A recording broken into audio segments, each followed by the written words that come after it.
सरस्वती महाभागे विद्ये कमललोचने विद्यारूपे विशालाक्षी विद्यां देहि नमोऽस्तुते। मम प्रियमित्रः छात्रछात्रां च सर्वेभ्यः नमो नमः। अहमस्मि सोनुपाण्डे अत्र भवतां भवतीनां च स्वागतम SP5 अध्ययन केंद्रेऽस्मिन्।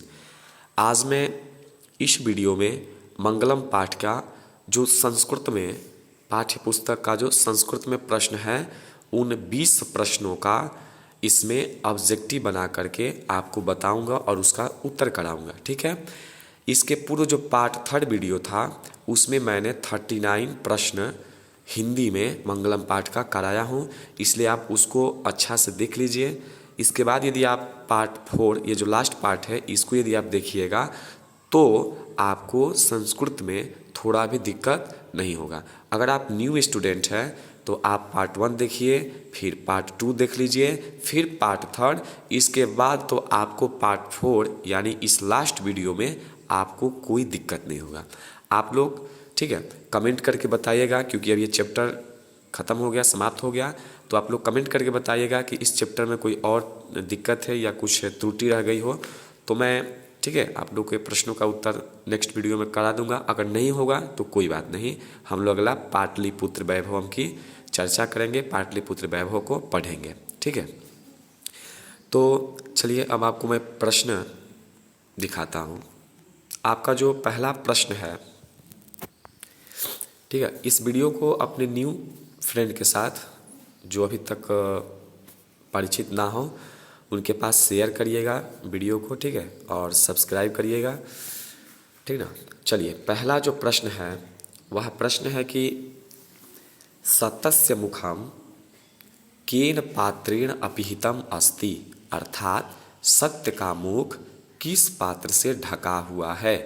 तो हिरणमय पात्रेण मतलब कि सोने जैसा पात्र से सत्य का मुख ढका हुआ है, ठीक ना। नेक्स्ट है पूखा कस्मै सतस्य मुखम अपावृणुयात, अर्थात विद्वान का भी जो सत्य का मुख है वो भी किस चीज़ से ढका हुआ है या किस चीज़ को हटा देनी चाहिए विद्वान के मुख से, तो वह भी हिरणमय पात्रेण मतलब उनके भी मुख को भी सोने जैसा पात्र से जो ढका गया उसको भी हटा देनी चाहिए। ठीक है। कह महतो मह्यान अस्ति, मतलब कौन महान से महान है। तो देखिए महान से महान जो है वह आत्मा है या तत्व है या ब्रह्मा, तीनों में से कोई भी ऑप्शन में रहेगा, आप टिक लगा लीजिएगा। ठीक है। किम जयते, चौथा है किसकी जीत होती है।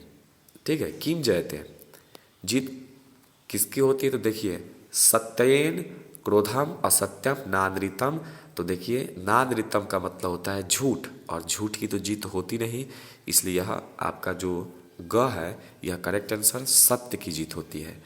देवयानः पांचवा है देवयानः पंथाः केन विदतः अस्ति, मतलब देवताओं का जो रास्ता है वह किस चीज़ से बढ़ता है या विस्तृत होता है। तो देखिए देवता का जो रास्ता है उसको हम सत्य के जरिए ही प्राप्त कर सकते हैं या सत्य के द्वारा ही उनका मार्ग जो है बढ़ता है। ठीक ना। आगे है 6 नंबर जो आपका वह है नद्यः की विहाय समुद्रे स्तम गच्छन्ति, अर्थात नदियाँ समुद्र में, नदियाँ की विहाय, नदियाँ कहाँ जा कर के मिलती है, क्या छोड़ कर के मिलती है। विहाय का मतलब होता है छोड़ देना, त्याग देना।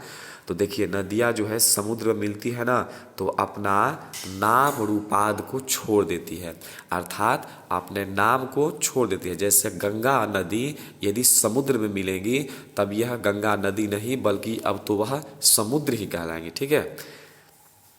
7 नंबर है साधका पुरुषम विदित्वा कम अत्येति, अर्थात साधक पुरुष क्या चीज़ को किस चीज़ को जान करके वह पार हो जाते हैं। तो देखिए साधक जो होते हैं ना, जो विद्वान होते हैं, ठीक है, वो लोग मृत्यु को जानते हैं कि हमें एक ना एक दिन मरना अवश्य है, इसलिए वो लोग मृत्यु को जान करके पार कर जाते हैं।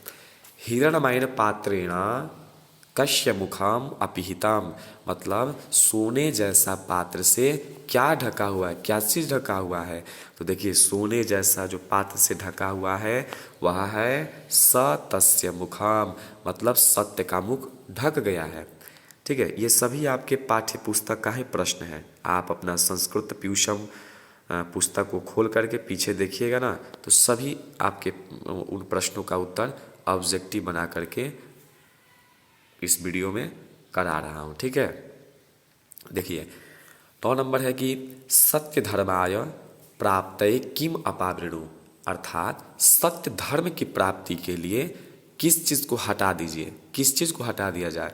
तो देखिए हिरणमयेन पात्रेण को, मतलब सत्य की प्राप्ति के लिए सोने जैसा पात्र को हटा दीजिए, इसलिए आपका आंसर होगा क। 10 है अड़ोहो अड़ियान कह, मतलब कि सूक्ष्म से सूक्ष्म कौन है। तो आपका आंसर होगा आत्मा। सूक्ष्म से सूक्ष्म कौन है, आत्मा है। क्योंकि आपके जो मंगलम पाठ है उसमें मैंने पहला वीडियो जो है पार्ट 1 उसमें मैं समझाया हूँ, इसलिए उसको देख लीजिए, फिर पार्ट 2, फिर पार्ट 3 और इसके बाद लास्ट देख लीजिए, आपको अच्छा से समझ में आएगा। चलिए, कह महतो महियान, महतो महियान कह, अर्थात महान से महान कौन है। तो देखिए महान से महान, सूक्ष्म से सूक्ष्म, और ठीक है ना, वह है आत्मा। महतो महियान कह, तो आत्मा। सूक्ष्म से सूक्ष्म कौन है, तो आत्मा है। और ये जो 10 नंबर था अड़ोह अड़ियान कह, मतलब सूक्ष्म से सूक्ष्म कौन है, सॉरी गलती हो गया, सूक्ष्म से सूक्ष्म कौन है, तो वह है आपका उत्तर आत्मा। और कह महतो महियान कह या कह महतो महियान अस्ति, तो मतलब महान से महान कौन है, तो आपका प्रश्न हो जाएगा आत्मा। ठीक है ना। किम जयम प्राप्नोति, जीत किसकी होती है। तो आप जानते हैं ना कि जीत किसकी होती है, तो सत्य की जीत होती है, इसलिए आपका आंसर होगा ख, आपका सही उत्तर है। ठीक है। 13 किम जयम न प्राप्नोति, मतलब कि जीत किसकी नहीं होती है।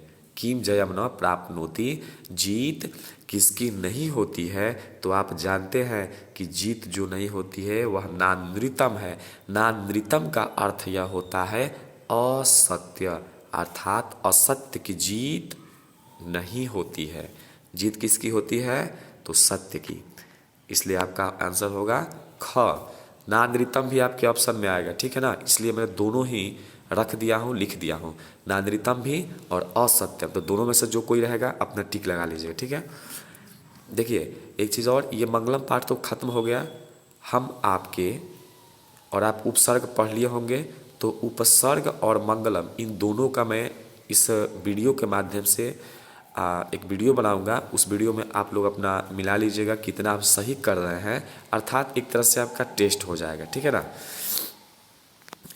काह नाम रूपंच विहाय समुद्रे अस्तम गच्छन्ति, अर्थात इसका अर्थ यह हुआ कि का नाम रूपंच विहाय समुद्रेस्तम गच्छन्ति, क्या रूप को, मतलब कौन रूप को छोड़ करके समुद्र में मिल जाती है या समुद्र में मिल जाती है। तो बताइए, तडागे मतलब होता है जो छोटा मोटा जो तालाब होता है ना, वो नद्य नदी, सरोवर तो सरोवर जानते हैं, परमधामा, तो ऐसा तो होगा नहीं, नदियाँ जो है अपना नाम रूप छोड़ करके समुद्र में विलीन हो जाती है, मिल जाती है, इसलिए इसका आंसर होगा ख। ब्राह्मण मुखम केन आच्छादित मस्ती, अर्थात ब्राह्मण का भी मुख किस चीज़ से ढका गया है, मतलब कि छिपा हुआ है, ढका हुआ है, आच्छादित है। इसका मतलब हुआ कि ब्राह्मण का भी जो मुख है वह हिरणमयेन पात्रेण, मतलब सोने जैसा पात्र से ढका गया है। यहाँ ब्राह्मण कहने का मतलब है कि वही सत्य का मुख, ठीक है ना। तो हिरणमय पात्र कहने के मतलब कि रुपया पैसा जो हम लोग दे के किसी दूसरे से अपना कोई काम चुपके से करा लेते हैं ना, तो वही यहाँ पे भाव रखा गया है। ठीक है ना। इसके बाद है पृथ्वी व्यादेह महत्त परिमाण युक्तात् पदार्थात् महतरः कः, मतलब इस पृथ्वी पर सबसे महत्वपूर्ण पदार्थ क्या है, कौन चीज़ है। तो आप जानते हैं अच्छा से कि इस पृथ्वी, इस भूमंडल पर एक ही चीज़ है, वह है आत्मा। ठीक है ना। आत्मा ही इस धरती के लिए, इस धरती पर एक सूक्ष्म और पूरा मतलब कि एक महत्व, परिमाण युक्तात्, महत्व जिसको दिया गया है, संसार को नहीं, हिरण्मय पात्रेण को नहीं और देवता को भी नहीं, बल्कि किसको दिया गया है, आत्मा को। इसलिए हमें किसी के आत्मा को दुख, हमारे आत्मा में दुख नहीं पहुंचानी चाहिए किसी को, और हमें लोगों की जो है सेवा करनी चाहिए, क्योंकि सेवा भी करना एक बहुत ही बड़ा भाग्य की बात होता है ना। चलिए, ओहो 17 नंबर, 16 हो गया। 17 जो है, कीदृशः पुरुषः निजेन्द्रिय प्रासादात् आत्मनः महिमानं पश्यति शोकरहितश्च भवति, अर्थात कौन ऐसे पुरुष होते हैं जो अपने इंद्रियों पर विजय प्राप्त करके अपने आत्मा को महिमानं पश्यति शोकरहितश्च भवति, अर्थात वह अपने आत्मा से कोई संबंध नहीं रखते, वह शोक से रहित होते हैं, उनको किसी प्रकार के कोई शोक नहीं होता, वह दुख में भी एक समान रहते हैं, सुख में भी एक समान रहते हैं, मतलब उनको सुख और दुख से कोई लेना देना नहीं है। तो उन पुरुषों को हम कहते हैं आप्तकामा या ह्यप्तकामा, आपके पुस्तक में आया हुआ है। इसका अर्थ यह होता है कि कामना रहित, जैसा कि बहुत हम लोग करते हैं कि मंदिर में जाते हैं या कहीं और पूजन करते हैं, तो हम लोग जो क्या करते हैं, मांगते हैं कि भगवान ये हमको दे दीजिए। तो वैसे पुरुष जो कुछ नहीं मांगते हैं, उन्हीं को कहते हैं आप्तकामाः, मतलब वो कामना से रहित होते हैं। ठीक ना।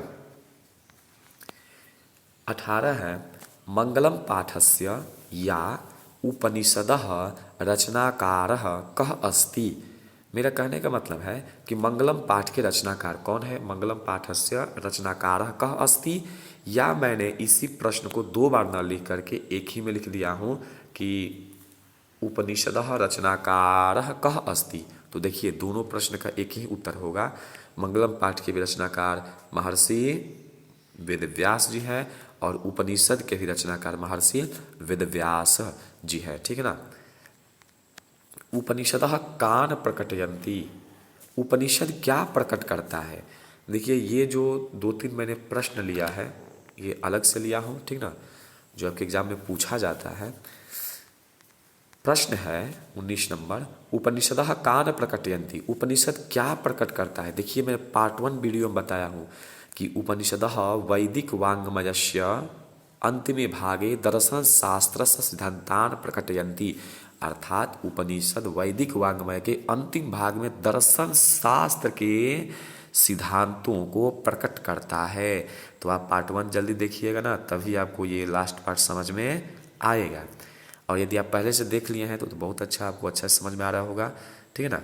कमेंट करके बताइएगा कि इस पार्ट में और कोई दिक्कत होगा तो हम, ठीक है ना, एक अलग से और वीडियो बना दूंगा, आपके प्रश्नों का उत्तर देने की मैं कोशिश करूंगा। ठीक है ना। तो उपनिषद क्या प्रकट करता है, तो दर्शन शास्त्र के सिद्धांतों को प्रकट करता है। ठीक है ना।